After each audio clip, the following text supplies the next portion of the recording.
This is Lawrence Lotz, and welcome to the Wolf of Queen Street.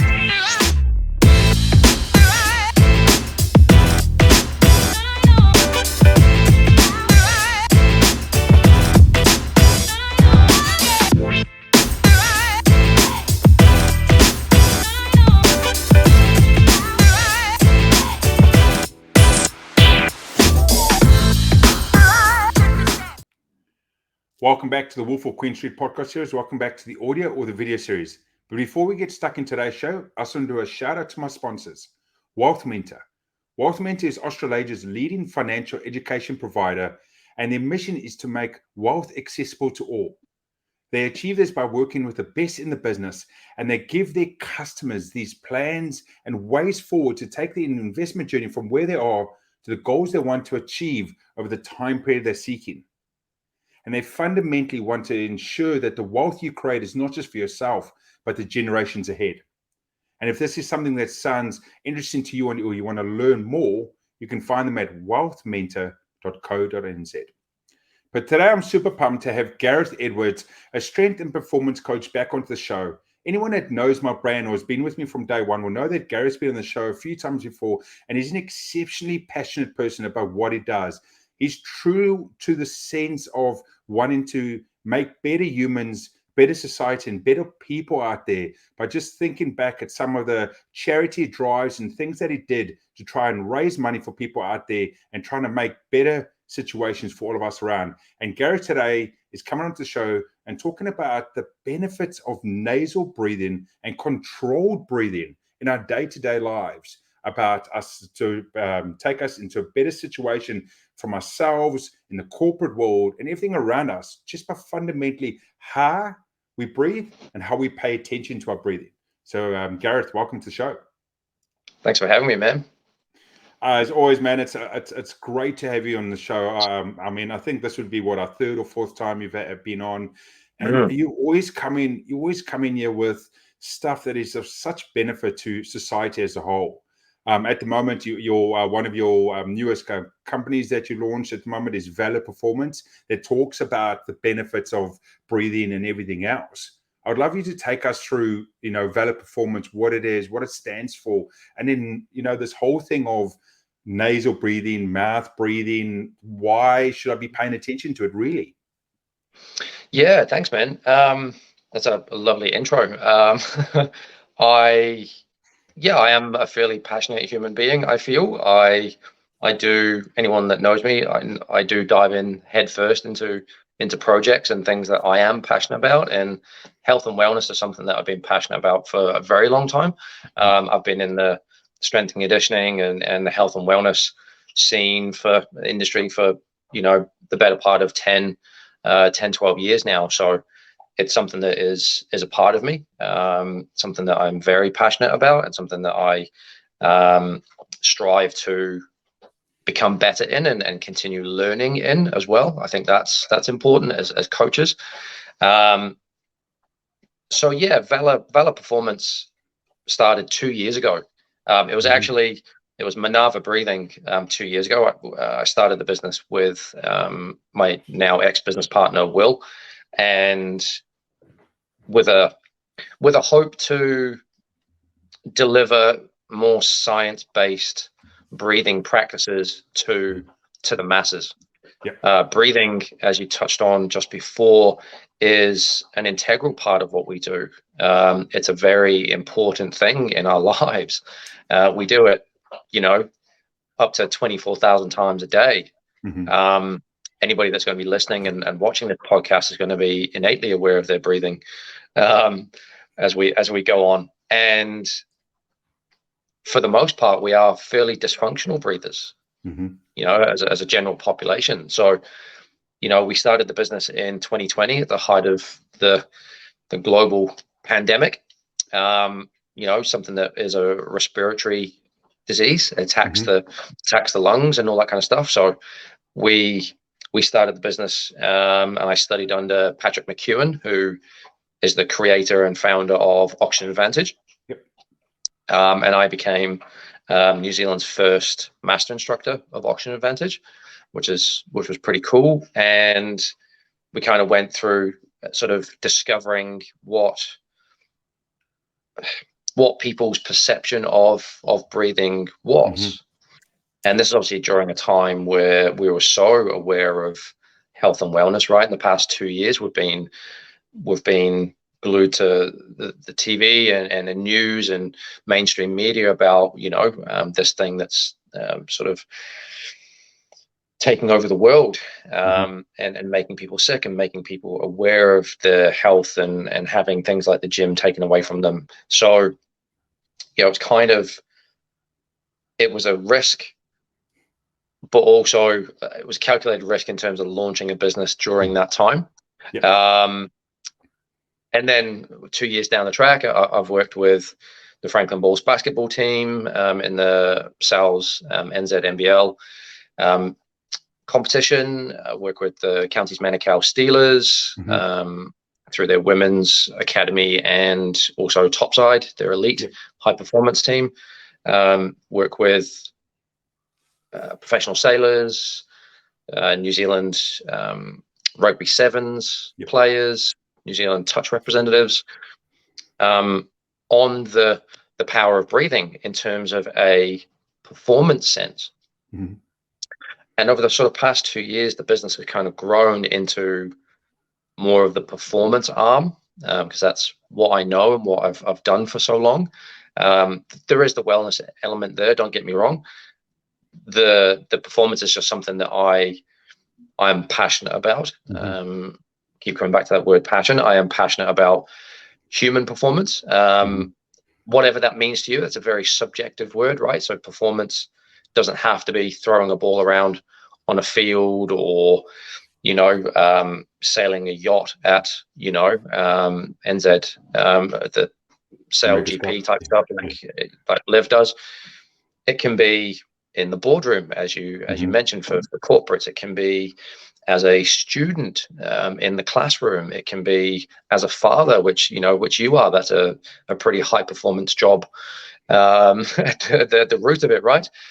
So performance is very, very subjective, and breathing is at the foundation of that performance. I totally agree. And to anyone that's that's listening at the moment, as Gareth said, is you're very, very conscious about your breathing at the moment. There's always that old school little psychology trick when you mention it, people forget that they're just doing it so innately and not realizing it. It's something I've always paid attention to. And when we speak about the nasal breathing, I'm a nasal breather. I've always been at control my breathing through my nose. It's something I self-taught, to having no benefits. I think I stumbled on it, that it was a benefit to myself. There's people out there that I have friends and family that are more what we call mouth breathers and feel that that's just the way they are and the way they're made and genetically what they should be doing. But I'd love, Gareth, for you to take us through some of the key benefits of big nasal breathing, what it can do, what it can induce in the body. Because one of the biggest things I think at the moment, you'll be well aware of this, Gareth, and anyone else as well, is... Sorry to interrupt the current show, but just to let you know, if you're enjoying what you've seen, make sure you hit the subscribe and like button. So next time another episode comes out, you'll be able to see it first. Back to the show. Anyone in New Zealand obviously is well aware of Israel and his son here. Most people are out in the world. And if I wasn't mistaken, one of his last fights that he had, I think he did the whole fight through nasal breathing. Obviously when he's throwing a punch or a kick, there's more energy coming out of that. But fundamentally, there was actually, from the commentators during the fight and afterwards, was having this real interesting discussion in the sense of they were so shocked at how controlled his breathing was through nasal breathing while he was fighting, for his life in the UFC pretty much. And to show that at that level, if he's doing it, there must be something behind it. Yeah, so I know Izzy's performance coach, Dave Wood, well. He's been on our podcast before, and I regularly converse with him about training and breathing and sort of what we're both doing in that space. So yeah, Izzy definitely put breathing on the map, definitely put nasal breathing on the map. It's funny, again, it's something that we've done since the dawn of time, and there's people like Patrick McKeown that have been teaching this for the past 30 years. MDs, like Dr. Jim Bartley, New Zealand doctor here, and he speaks about it. And again, we've had Jim on our podcast as well, just around, they've been talking about this stuff for 30 plus years. Yep. And for the most part, laughed out of conferences, medical conferences, going, it's just breathing. What are you talking about? We are a society of mouth breathers. Yep. We're a society of over breathers. We are, look at New Zealand as a whole. We are a society of diabetes, heart disease, obesity, you name it. 1 in 4 people in New Zealand suffer from anxiety, all that kind of stuff. And breathing will affect all of those things. Sleep disruption, sleep apnea, asthma, exercise-induced asthma. These are all respiratory issues that can be fixed for the most part without pharmaceutical help. That's the other thing. So in terms of the benefit of breathing, like I said, we breathe anywhere from 21 to 24,000 times a day. How you get that air in is pretty important. Now, what we teach with Oxygen Advantage is that actually the main driver to breathe isn't oxygen that we've been taught and in the classroom and all that kind of stuff. CO2 is our main driver to breathe, right? So CO2 isn't the waste gas and the evil gas that most medical professions would have you think.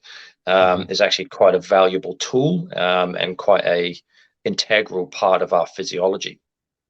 It's only because of our increased sensitivity to it that we have this over breathing issue. So breathing controls your nervous system, directly taps into your autonomic nervous system. So you've got 2 branches of your autonomic nervous system. You've got your sympathetic branch and your parasympathetic branch. So your sympathetic branch is your fight or flight. The danger when you feel stressed and all that kind of stuff. Your body doesn't understand the difference between physical stress and emotional stress. It's just stress. So high levels of cortisol, adrenaline, norepinephrine, all that kind of stuff to put the gas pedal down to attack the challenge or the stress that is in front of you, the saber-toothed tiger, as it were, right? In terms of evolution, we haven't changed much. So, when we were in danger, we ran away from things that were going to eat us. Lots of those things, adrenaline, dilate the pupils, laser-like focus, and, blood pumping so we can effectively run away and survive. Nowadays, we are sat at computers, we are sat in cars, we have busy lifestyles where we're still in that sympathetic state. The gas pedal is still all the way down. So we're on the red line.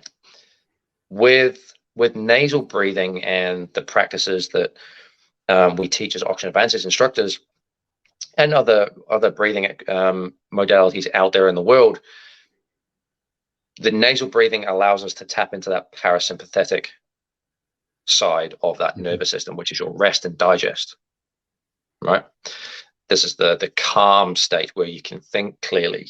Your blood pressure is lower, your heart rate is lower, all the type of stuff is what we can affect with controlled nasal breathing.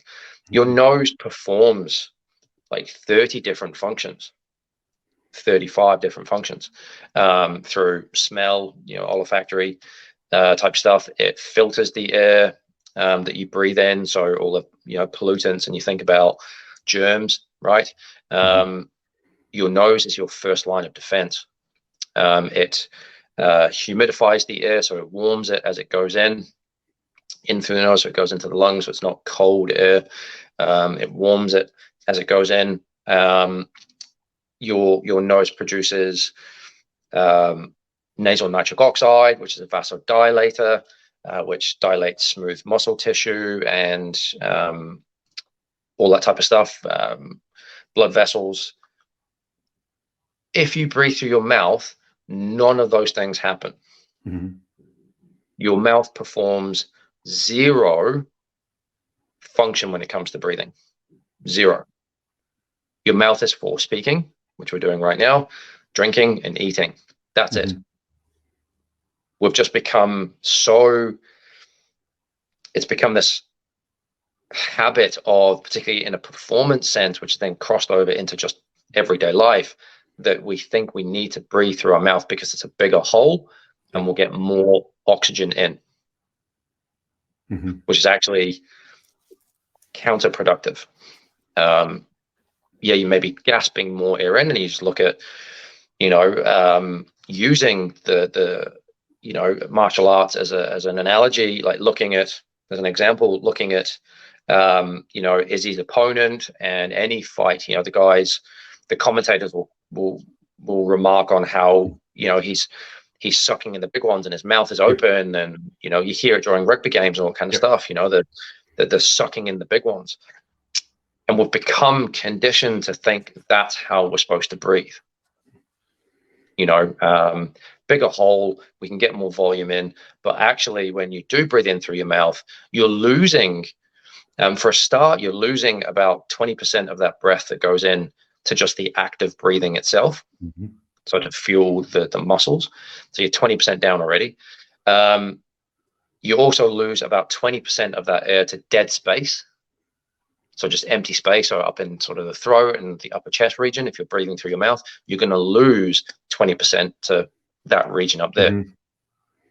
Not to mention postural issues with mouth breathing, everything that is driven from up here, so the upper chest, the traps, all this stuff are, up and down like this, heavy breathing. These muscles get tight, you get medial rotation of the shoulders, and then posture starts to get affected. Sternocleidomastoid, SCM muscle gets tight, pulls your head forward. And again, if we are, as we are with society, we are desk bound, we're sat at computers, our head is forward a lot of the time, looking at, devices. Anybody that's got kids will know this. Their head constantly down looking at something. All these things are driving dysfunction. So with nasal breathing, you breathe through your nose right now, you are activating your diaphragm. So your diaphragm is your main breathing muscle, right? It's right under your ribcage. You can sort of scoop your hands under your sort of bottom two ribs, and you can feel your diaphragm. It sits at the top of your sort of trunk. And if you mouth breathe, your diaphragm is not being activated. Another benefit of nasal breathing and diaphragmatically breathing is, your stomach, your core, your trunk is not empty, right? So your diaphragm sits on top of all of this stuff. You've got organs, your intestines, your stomach, your, liver, kidneys are all in this trunk, all in this bucket. And breathing through your nose and activating your diaphragm, as you breathe in, diaphragm drops down into that abdominal cavity. It's massaging the organs at the same time. So digestion is improved as well. So we just think as, the nose is this kind of fleshy thing at the front of our face. And that, it doesn't have any performance or wellness benefits. But this is the stuff they've been teaching, yogis have been talking about for 200 years, Buddhist monks have been doing it for, 300 years, in terms of meditation and all that kind of stuff. And, being calm. And that's all Izzy, going back to that's all Izzy was doing. It was just his coach Dave has just habituated stress enough that he can breathe calmly through adversity through his nose.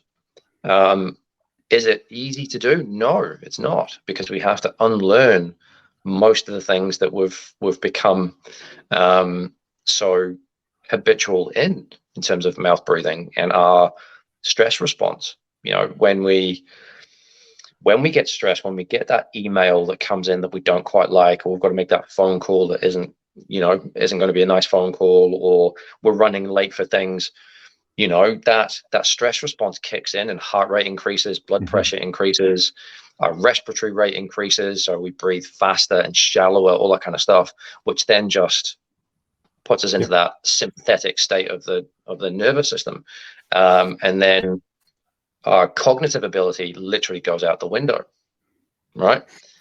Simple things that we know how to do. I use in the workshops that I do, I use the example of, when you're again, you'll know this, mate, as having kids. You're running late for an appointment or getting the kids off to school and all that kind of stuff, and you can't find your keys or you can't find your wallet. You're running around, you're frantic, and you're just aware of this time, and heart rate increases, blood pressure increases. Lawrence is getting a bit snippy at the kids, all that kind of stuff. Just, you can feel the rage increasing, right? And yet you still can't find your keys. You know where they are because that's where you put them last. But that those blinkers come on and you just can't see straight and you can't think clearly. The fog comes over. That's what mouth breathing does. For every 20 mils of CO2 that you blow off, you lose about 2% of oxygenated blood to the brain.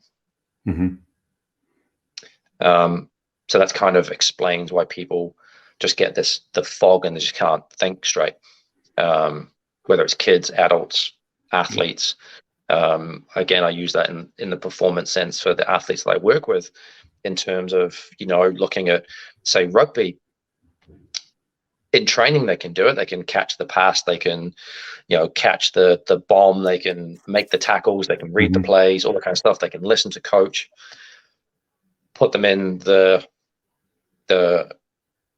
arena, put them at war, and all of that goes out the window. The dropping passes that they would normally catch, the dropping off tackles, the not reading the plays properly, the coaches yelling at them in the sheds, and it's just going in one ear and out the other, because they're in that sympathetic state. So, there's huge benefits in terms of understanding and getting control of your own physiology through the active nasal breathing. Does that make sense? Does that answer the question? It totally does, and so much more.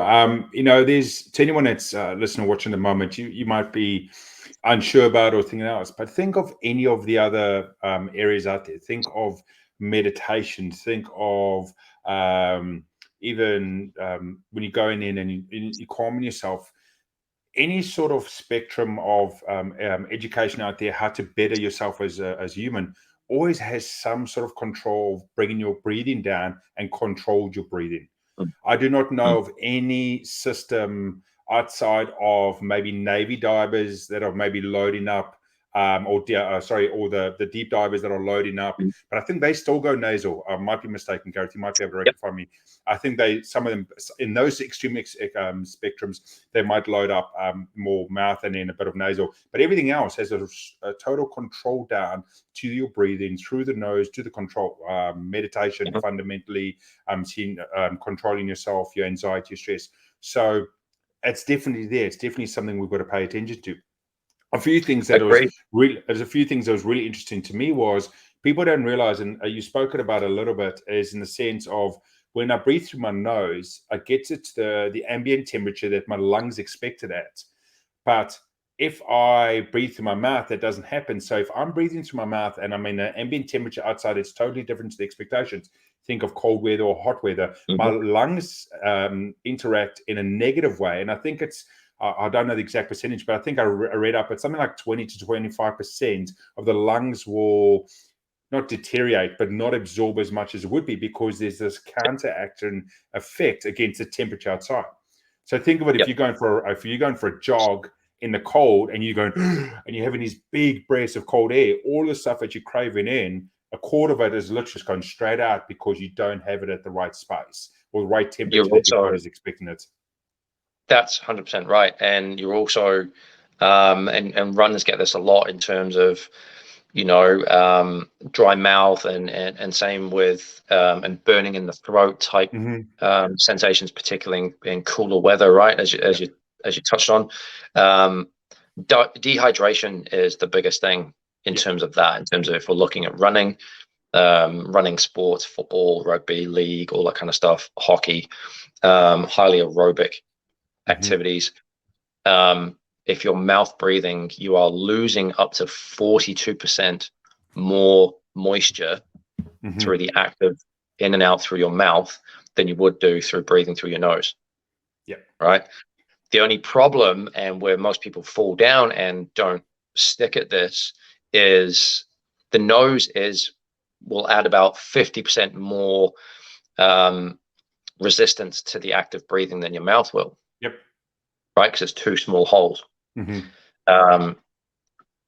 Adaptation to breathing through your nose, particularly at aerobic or anaerobic activity, takes time. Yep. It's not something that's going to change overnight. You do one session of breathing with me and then you're good to go. These things take time. We've got a lot of issues to undo, a lot of habits to break, and to switch that thought about breathing in terms of what we need.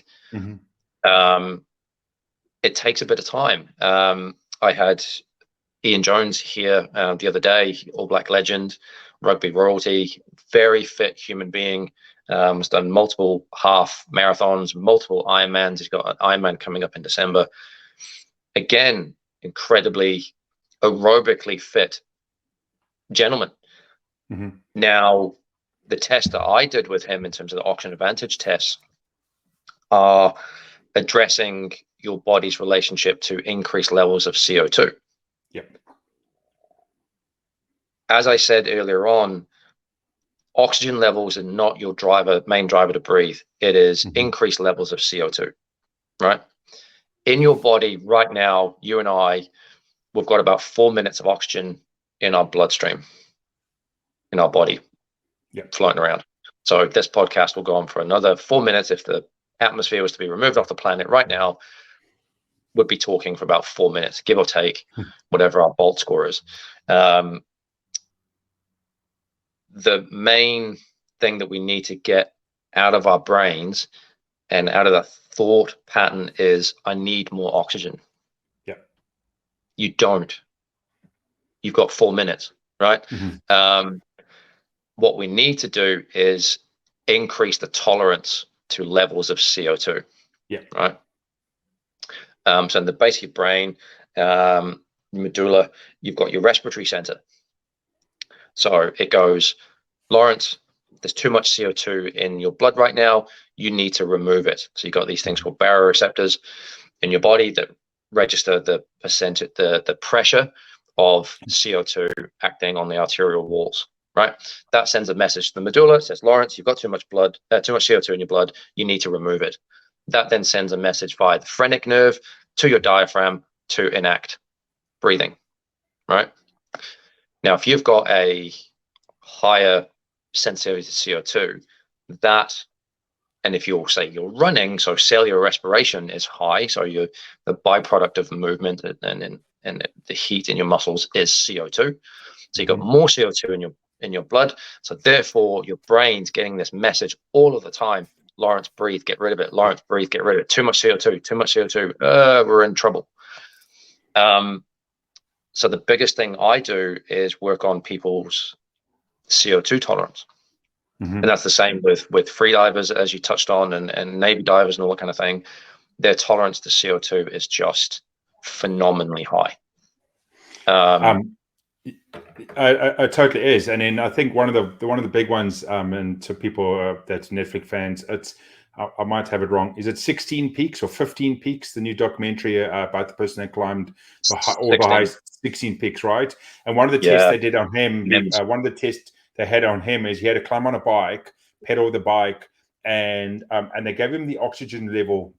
Let me see that. There was the oxygen level at the altitude, but 8,000 meters, right? Which is the death zone or the death valley or whatever the death zone.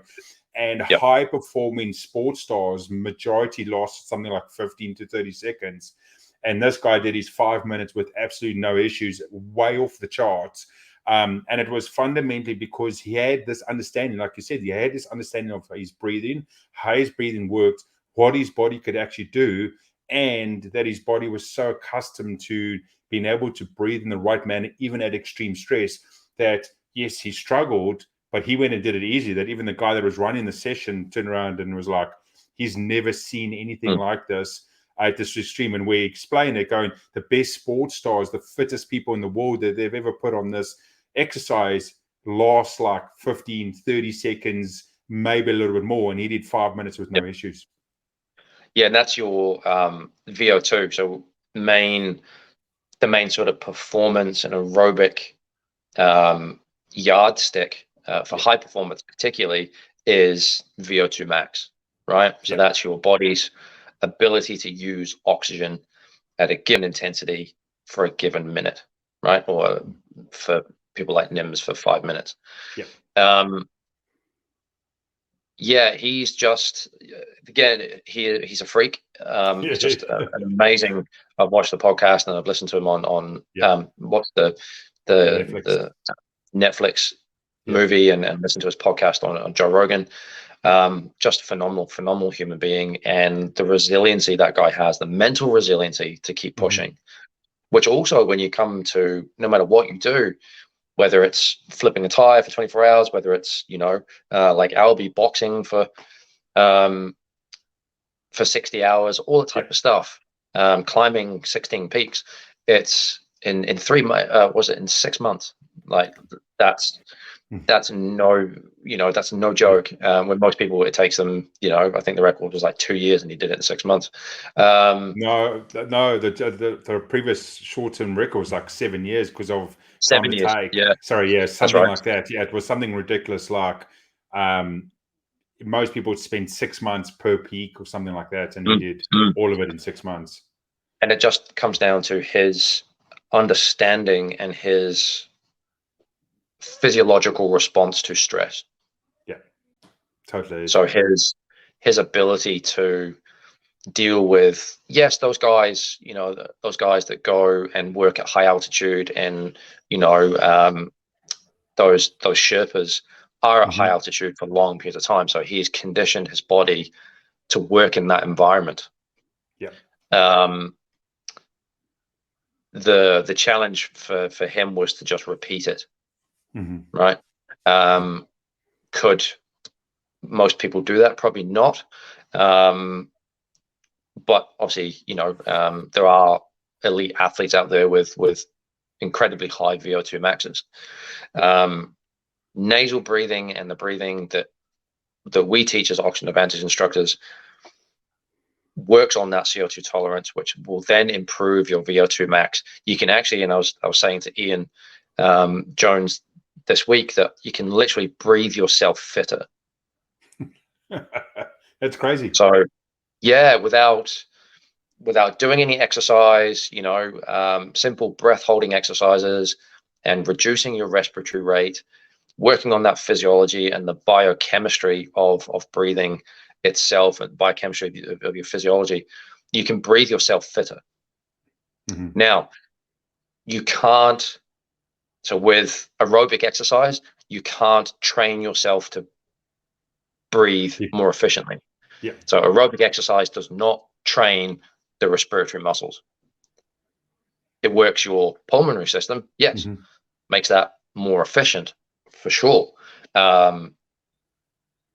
The breathing that we do, we can actually affect your fitness levels in your VO2 max. When I say fitness levels, we talk about VO2 max. I can improve your VO2 max without doing any conditioning. It's the sports community are finally kind of going, hold on a minute, there's something here. Yeah, it's crazy. It's the conversations that I've had, and this is a fairly new thing in New Zealand in terms of the performance aspect of it. We've got amazing coaches in New Zealand. We've got Nigel Beach, who does Wim Hof, and most people will know Nige. We've been aware of breathing practices, with yoga and pranayama and Kundalini and all that kind of stuff. It's been around for a while, whereas when we look at it in a performance element, we're still in its infancy here in New Zealand. It's still in its infancy, mostly because I feel, and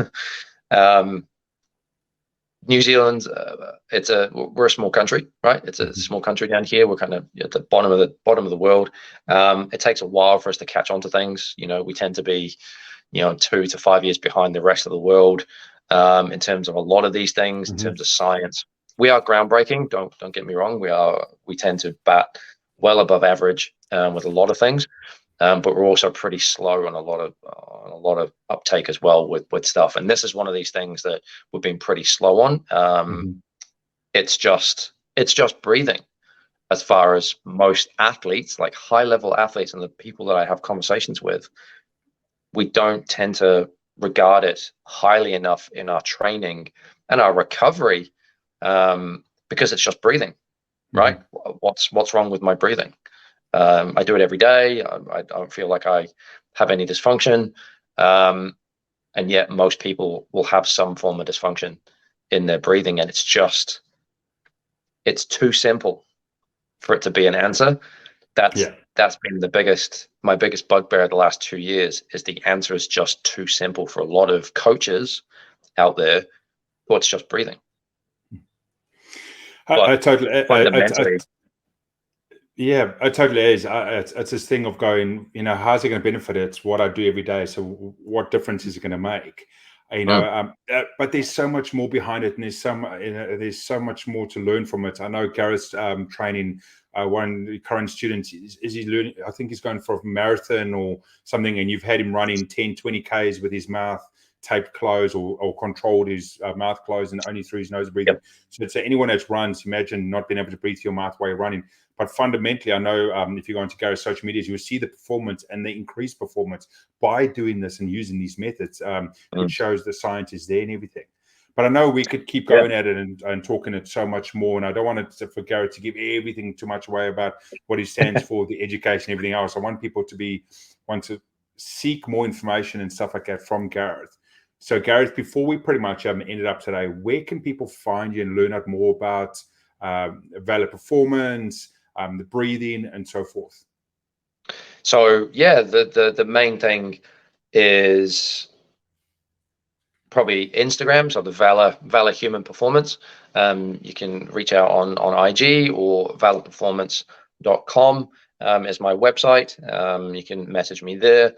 I've got a little section for coaching, a little form that you can fill out. And look, in terms of touching on the giving away too much information, breathing is something that we should all do better, right? Giving tips and tricks away. I don't like to use the word hacks so much, but like this is something that I can give people that they can do right now that can improve their quality of life, their quality of sleep, which will, improve their relationships, improve their learning ability, kids particularly. Those studies, not to go off too much of a tangent, but there were studies done recently, peer-reviewed studies that showed that children, if left unattended in terms of their breathing and snoring particularly, by the ages of 8, then these children would be 50% more likely to develop learning disabilities.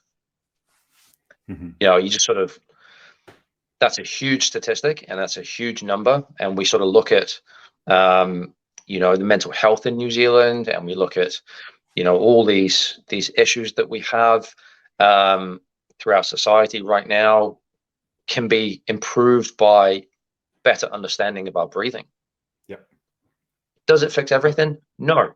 But it can certainly go a long way to improve, like I said, your learning ability, your relationships, your chosen sport, whether you're a weekend warrior or, elite athlete. Breathing is something that I'm able to teach people to go away and do and improve their lives. Do I want people to come and work with me, yes, that's, I do have a business, right? But I will just as much give people help and tips, and share things like I have done on my Instagram page, videos on just how to control stress, and control and down-regulate the autonomic nervous systems through these tips, because I believe that that's what I'm here to do. That's my job as a coach. Do I want people to pay me for? Yeah, that's always good, right? But yeah, I'm one for giving information and help where help is needed. And for everybody, you may think that you breathe okay, but just try and breathe. One of the main things, and as we touched on off air, was breathing in and out through the nose. So that's the main thing that obviously I want people to do, and we promote, is nasal breathing 100% of the time. Being aware of your breath and how you're breathing at any given moment during your day is important. That's half the battle if you can be aware of it. So sat there right now as you're listening or watching this podcast, or you're sat in the car, you're sat in traffic, just be aware of your breathing. How am I breathing? Is it heavy? Is it shallow? Can I hear it? If you can hear yourself breathing, you're breathing too heavy. So whether your partner, you're sat on the couch and you can hear them, it's obviously exaggerated, but if they're breathing like that, that's an issue. Particularly at rest, that's a huge issue. Give them my number and get in touch with me. But be aware of your breathing. Just take a snapshot of, okay, so I'm busy right now. I'm a bit anxious. I'm going into a meeting or a presentation at school, or something for the first time, or whatever it is. How am I breathing right now? And a really good tip for people to take away is just breathe in through the nose for a count of 4 and breathe out through the nose for a count of 6. Do that for 3, 4, 5 minutes, longer if you want, and just watch that blood pressure come down, heart rate come down, calm, more composed, just from breathing more control for 10 seconds, right? And in that, we spoke about it, I mentioned it earlier on, in terms of over breathing as a society. Us guys, we tend to be heavy mouth over breathers, and our respiratory rate will be anywhere from 15 to into the 20s in terms of breaths per minute. The girls that listen to this and watching this, our partners and stuff, will tend to hold their breath more in terms of that kind of stress response. When they're stressed and anxious, they'll tend to hold their breath and then sigh, heavily sigh. If you've got any sort of women around you, you'll probably notice this more with them, which is just a stress response, and just getting them to be aware of that and not holding their breath and holding that tension in, and just controlling that breathing and slowing it down, and having a respiratory rate of 6 breaths per minute. That is functional breathing, 6 breaths. And yet, like I said, we breathe anywhere from 15 to into the 20s. And I see this every day with the people that come to me. The ones that are coached by me don't breathe like that anymore. But for new clients, for me, timing out the respiratory rate, it's pretty average around that sort of 15 to 20 breaths. At rest, that is too much. That's too many breaths for our metabolic rate sitting still right now. So if you can, and when you're more aware of it, breathe in for a count of 4 and breathe out for a count of 6. Extending that out breath will improve vagal tone. It will push it into that parasympathetic side of the autonomic nervous system, where you can think clearer. Blood pressure is lower, all that type of stuff. It's awesome. So much information, so much insights there. Gareth, thanks for all of that. So as you said, you can find him on the social handles as well that he mentioned. As always, the details will be in the description below, depending where you're watching or listening. And as always, it's amazing, Gareth, to have you on the show. Thank you so much for everything and trying to help everyone out there become better people, better humans, and a better society. And always thanks again for coming over to the Wolf of Queen Street podcast series, the audio podcast or the video series. And as always, stay beautiful, stay powerful, stay safe, and hope to see you next time.